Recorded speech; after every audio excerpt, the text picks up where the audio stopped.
up to 90%. Our behavior, the way we think, the way we feel and decide and act is influenced by the subconscious. When we have unprocessed emotions, they act like a filter through which we perceive the situation that is happening. If our childhood was difficult, we learned to live more in our mind as a coping mechanism. And so it looks like one person is suddenly somebody else. And that's because his subconscious and his nervous system thinks that he's under threat. We're victims to survival patterns that are sabotaging us. And then, of course, sabotaging any efforts of the companies or our own or our teams. If you're a little bit out of balance in your emotion, then you're going to overreact when somebody gives you bad news or when somebody doesn't do what you expected them to do.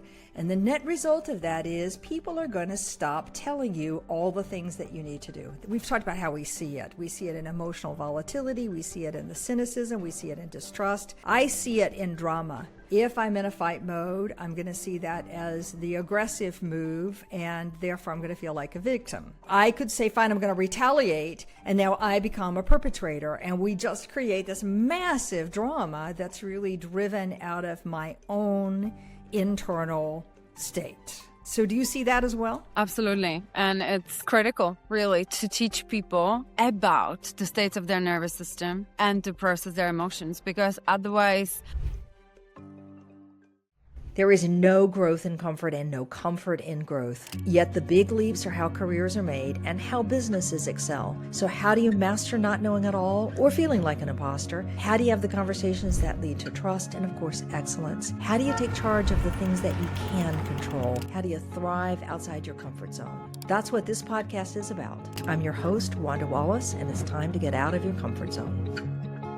Welcome to the conversation. Okay, so today I want to talk about one of the things that I talk about with absolutely every single leader, especially senior leaders that I work with. That is, to lead well, you have got to be able to maintain some degree of emotional balance. Now, that doesn't mean that you never get angry or you're never elated. Of course you are. But if you're a little bit out of balance in your emotion, then you're going to overreact when somebody gives you bad news or when somebody doesn't do what you expected them to do. And the net result of that is people are going to stop telling you all the things that you need to do. They're going to stop offering ideas. They're going to stop kind of really trying to solve problems. They're going to come to you all the time and say, tell me, boss, what it is you want me to do. And many, many more. So this emotional balance is critical, because if you don't, then you end up creating chaos for your immediate direct reports. They create chaos for their direct reports, and the compounding effect is dramatic. And that is the seeds for what creates a toxic, distrusting culture. So the more senior you are, the more critical it is to get into patterns that allow you to maintain some semblance of emotional balance. Essential. Okay, now one of the things that's interesting about how you maintain emotional balance is, yes, of course, all the obvious health care, well-being care that we know about, sleeping well, eating well, exercising, etc. But there's another one we never talk about, and that's the effect of past events on your current thinking. Past events could be big traumas, if you happen to have experienced some major disaster or a war zone or something dramatic. But for most of us, they are smaller traumas. Things like feeling betrayed, or that you can't trust anyone, a whole range of those. And we want to talk about those kinds of traumas that most all of us as human beings experience, and talk about how you can begin to understand them, unpack them, and more importantly, heal from them, so your leadership isn't held hostage to those experiences of the past. So my guest today is Ilona Cepelakova.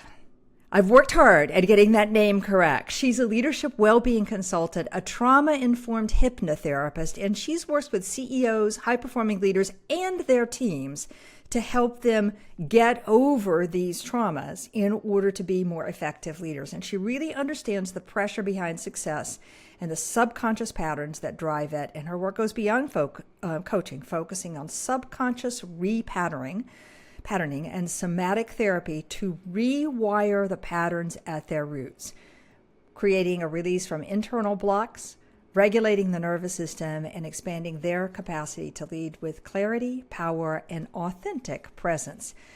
Ilona, sign me up. That sounds like a wonderful idea. Welcome to the conversation.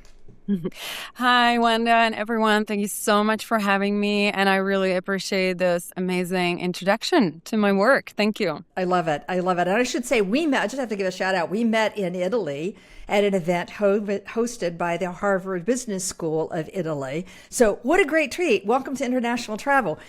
All right. Somatic therapy is something I never heard about until recent year. And I am hearing it pop up everywhere. In fact, this week, there was a New York Times article about somatic therapy. So could you just start at the top and tell me, what the heck is this thing called somatic therapy?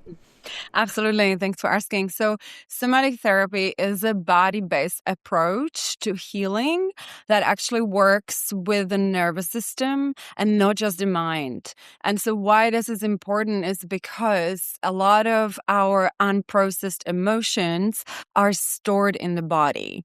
And thinking alone and talking about it doesn't often reach that. It actually cannot. And so this is a form of therapy and approach that allows us to work with these deep-seated patterns that are stored in the body and the subconscious, because soma is the body. So that's where the name comes from. All right. So help me with this subconscious notion. I don't want to take a whole course in neuroscience, but we're talking a lot more about the subconscious and the impact of the subconscious on our experience in the world. So just give me a little tutorial on how that all works. Right, thank you. So basically, our mind, in a simplified way, has two parts, and that's the conscious and the subconscious. And the subconscious actually consists of up to 90%. So in other words, our behavior, the way we think, the way we feel and decide and act is influenced by the subconscious.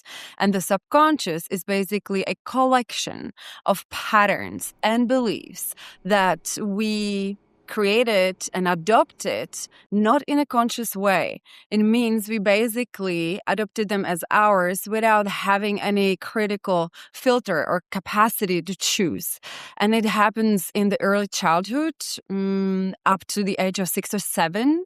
And it's influenced by the trauma we experience, whether small or big, by the environment, the family dynamics, the culture, the religion. So it's very much influenced by the environment and our experiences. Okay. All right. So as much as 90% is in the subconscious, tell me a little more about that. So, we are not aware of this, actually. A lot of my clients that they can understand the problem in the present moment, but they hardly ever can identify where it comes from. And they just know the symptom, I feel burnout, or I'm too stressed, or I feel fear of failure. And some of them can recognize that it's not really aligned with the experience that they're having. It's kind of way much more intense than it should be. And that is because they experienced something in their childhood or earlier life that got stored in the subconscious as an experience, and it's influencing them now. In other words, when we experience trauma, what basically happens is that all the emotions that came up through that moment and the nervous system activation, they didn't get completed. We couldn't fully let that process through our system, and it gets stuck in the nervous system and subconscious and the body. And so this is why we come back to it, because by processing it, we're helping the system to get released, to come back to harmony, to the regulated state. And then the clients no longer get influenced by these past experiences in their present time. That's right. That's right. All right. I have two stories for everybody just to connect to this. One is a personal story, something I don't often share, but there was a thing happening in my life at the closing of my mother's estate that I was just having a really difficult emotional time, and rationally made zero sense to me. Like I could go through the logic, 1, 2, 3, 4. Why am I struggling with this? And it's not about my mother's death and the emotion of grieving her.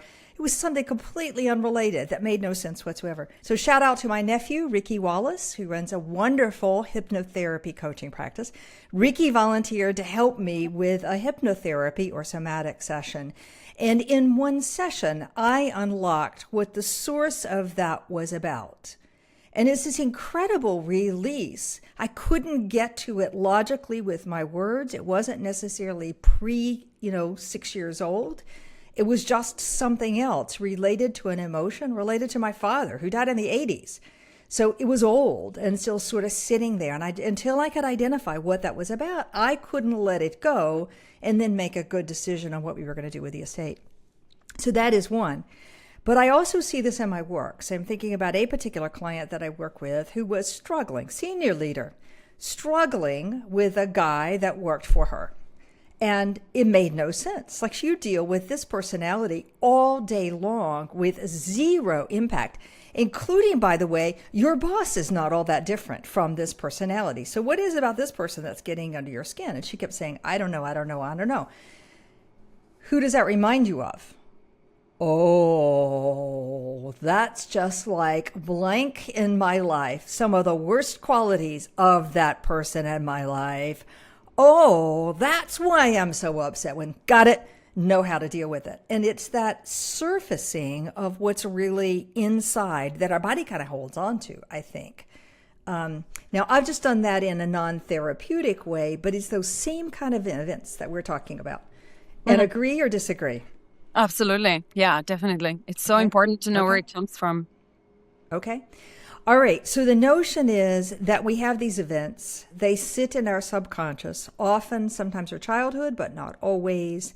This being able to access them through the body or through hypnotherapy helps you be able to pull them out, look at them, and reprogram. Okay. Mm-hmm. So you want to add to that? Yeah, because there's obviously somatic therapy, and what I specialize in, as you just mentioned, is somatic hypnotherapy.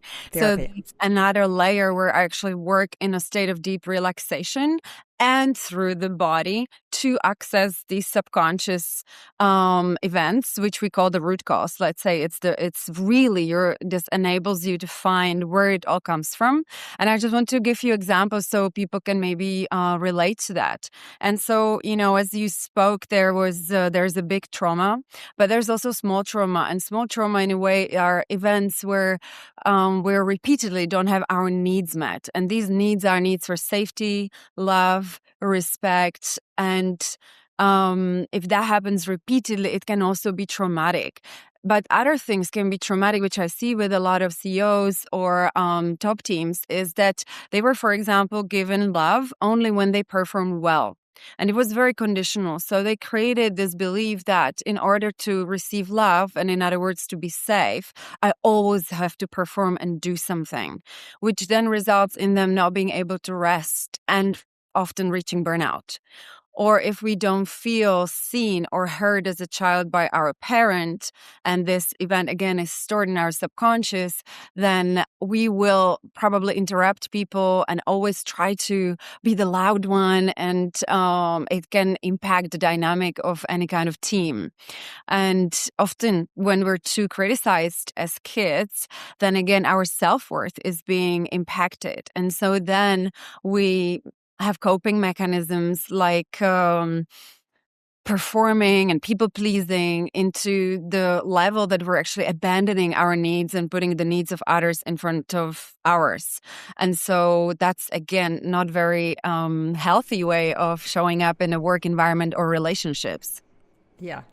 There's nothing wrong with making people generally happy. There's a lot wrong with making everybody happy all the time, or even trying. It doesn't work that way. I also could imagine this is the seeds of perfectionism. Yeah.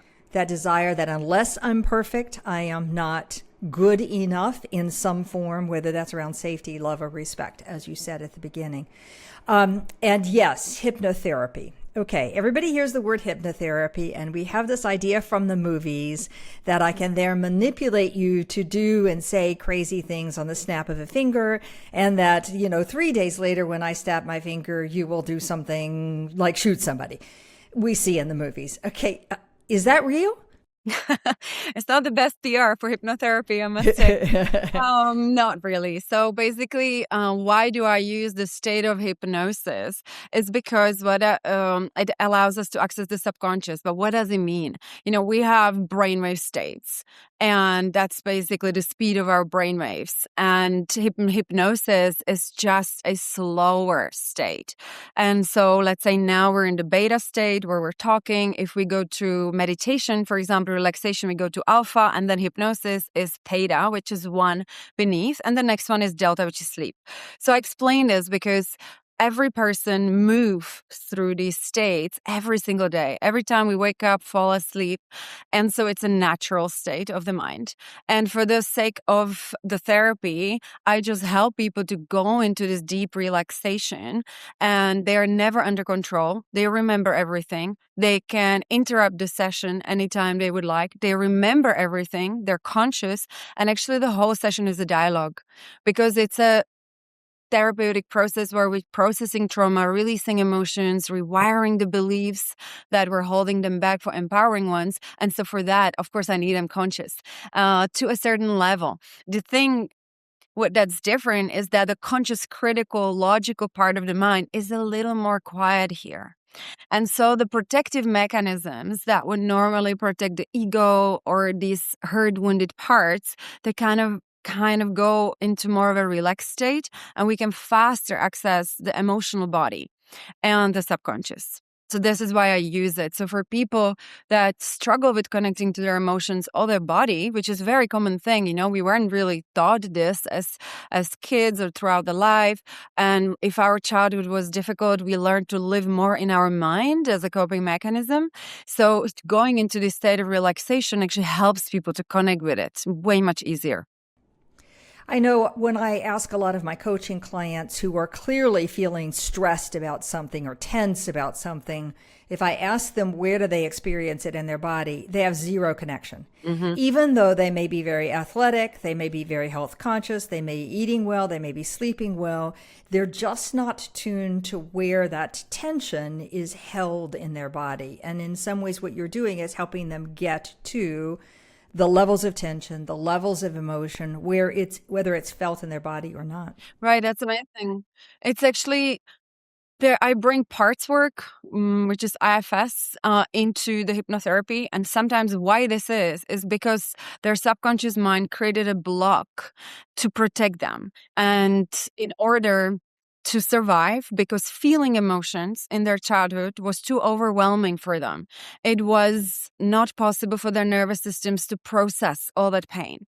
And so this part of them gets created that blocks them from feeling either their body and the sensations in the body or the actual emotions. And so we work with this part as well.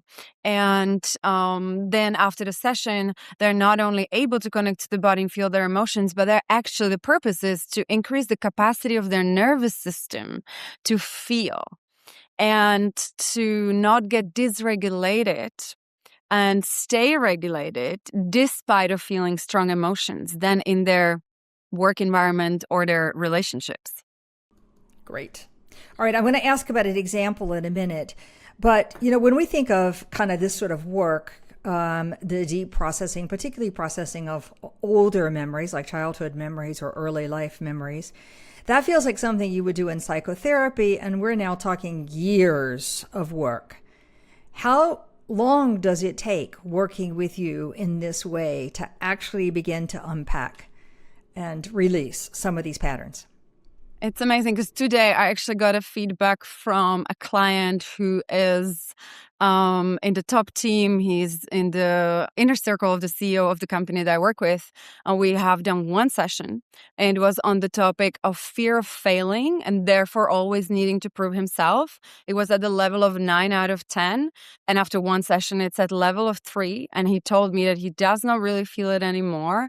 And he's actually not feeling this need to prove himself. It's actually, he feels confident in his abilities, feels internally driven, and just feels way much more relaxed and confident. So that was one session. It's very powerful because in psychotherapy, of course, it has its place, but we're often accessing things from the beta state, from the very conscious state. So it's very difficult to feel it in the body. And we can't really rewire the subconscious as much as we can in the hypnotherapy. So we're literally in hypnotherapy changing your operating system, the software from which you run. So that's why it's so efficient and effective.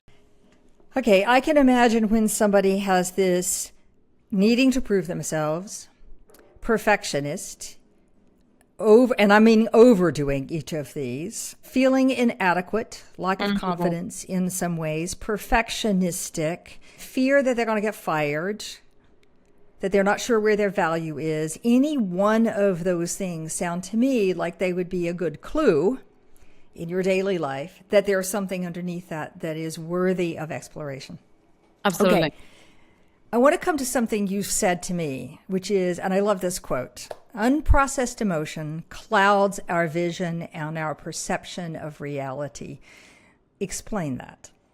So basically, when we have unprocessed emotions, they act like a filter through which we perceive the situation that is happening.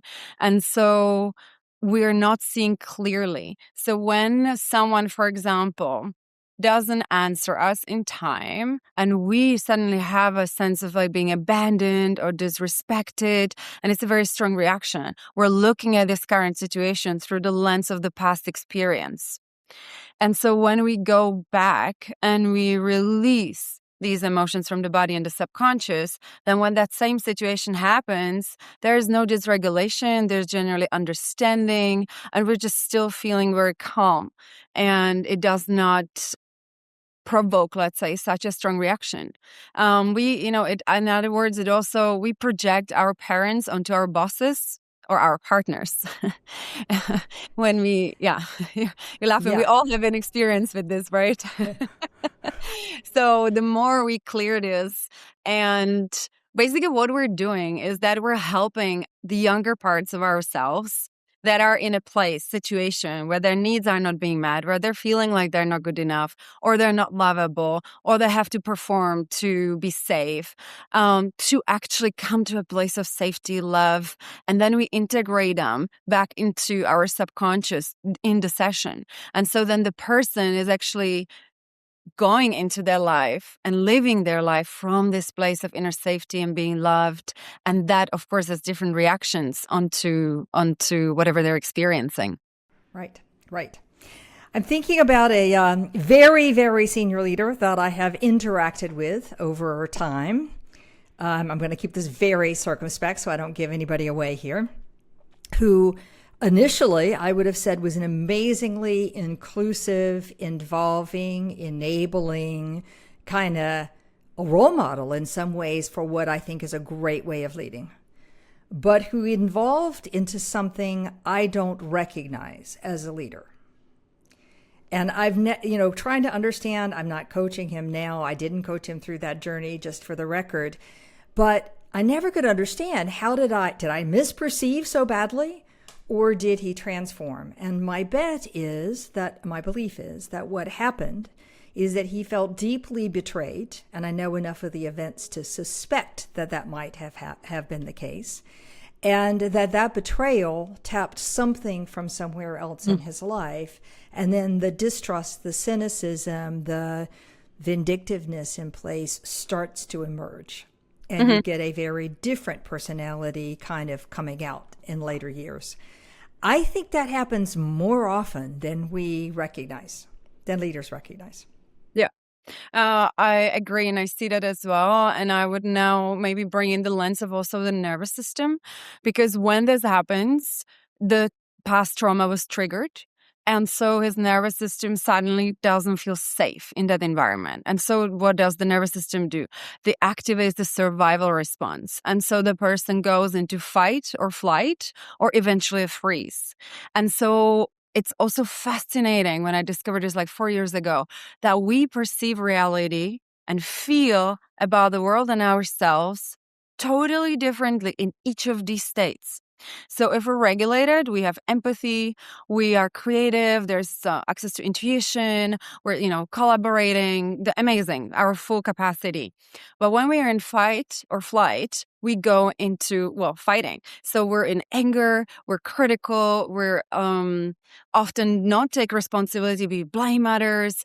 And so it looks like one person is suddenly somebody else. And that's because his subconscious and his nervous system thinks that he's under threat, and it's activating this response. And eventually what also happens, because we stay in the same company and we can't often fight this away or run away from it, over a period of time, a lot of leaders can go into functional freeze. So they actually are functioning, but they're totally disconnected. They're almost like dissociated. They're numb. They can be depressive. They're lethargic. There's no access to energy. They're still doing things, but it's very, very difficult. And so in my work, I also work with the nervous system through somatic exercises that help them to regulate that nervous system, that response, so they can come back to a regulated state. So I would assume that one, there is a activation of the nervous system, and two, it could also be activation of some protective parts. And that becomes the new normal really quickly. All of a sudden, everything is right there. We're doing that. So that's normal. That's what I'm supposed to do. At least that's what I see in my clients. Just to close out this story, I have another person that I worked with that instead of going into the fight mode, went into the freeze or flight mode. And, in a situation where her boss was not happy with her performance, okay? For some legitimate reasons, largely having to do with she was not explaining to her boss exactly what she was doing and how she was doing it in the way the boss wanted to understand. A very fixable solution, except that my client can't see it.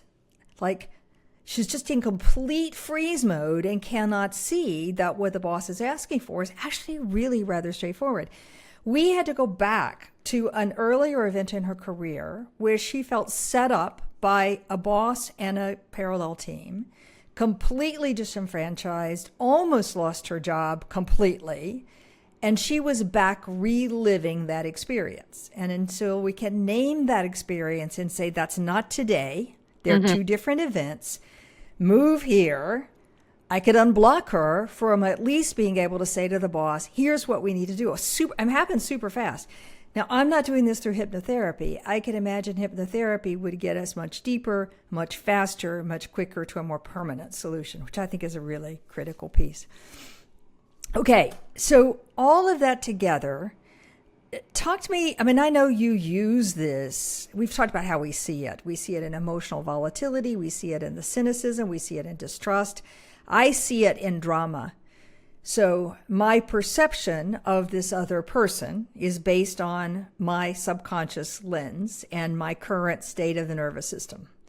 If I'm in a fight mode, I'm going to see that as the aggressive move, and therefore I'm going to feel like a victim. And also, I could say, fine, I'm going to retaliate, and now I become a perpetrator, and we just create this massive drama that's really driven out of my own internal state. Okay, so do you see that as well? Absolutely. And it is critical, really, to teach people about the states of their nervous system and to process their emotions, because otherwise, we're not acting from the self, from the inner confidence, from this most evolved part of ourselves. We're victims to survival patterns that are sabotaging us, and then of course sabotaging any efforts of the companies or our own or our teams. So it is, I think, I do workshops on this, and of course do it in the individual sessions as well. And it's life-changing for people to realize that, the lens can be shifted, just by doing a somatic exercise for 2 minutes. And suddenly you understand and you have the solutions. Yeah. And before it was impossible. I can't tell you how central I believe this is to our performance in companies. So I want to repeat 2 quotes that I think are really, really critical and tie it to yet a third reference. One, your statement, unprocessed emotion clouds our vision of what could be and how we could do it. I added that. And our perception of what is real and what my options are today, right here and now. So unprocessed past emotion.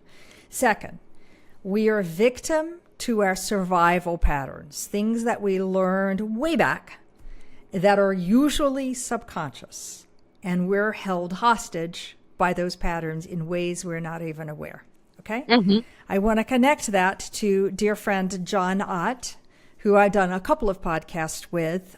He runs a center called the Center for Collective Wisdom. And the notion is, how do I bring people together so that collectively we can really create something that solves a problem we all deeply care about? So, a big change, in effect, collective change.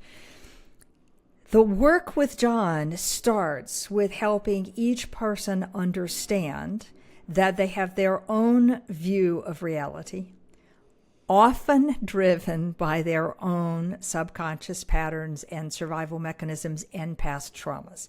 Like, we can't get to collective solutioning if each of us as individuals aren't aware of this in our lives. That's how powerful this is. Absolutely. Mm-hmm. I'm so excited about this work because it feels like it's a available solution. I'm not going to go and start doing hypnotherapy, mind you. I'm calling you and my nephew as the resources for this one. Okay, now walk me through the sales pitch. Suppose somebody listening to this says, "Oh, I really could use that." What does the process look like? What's your process look like?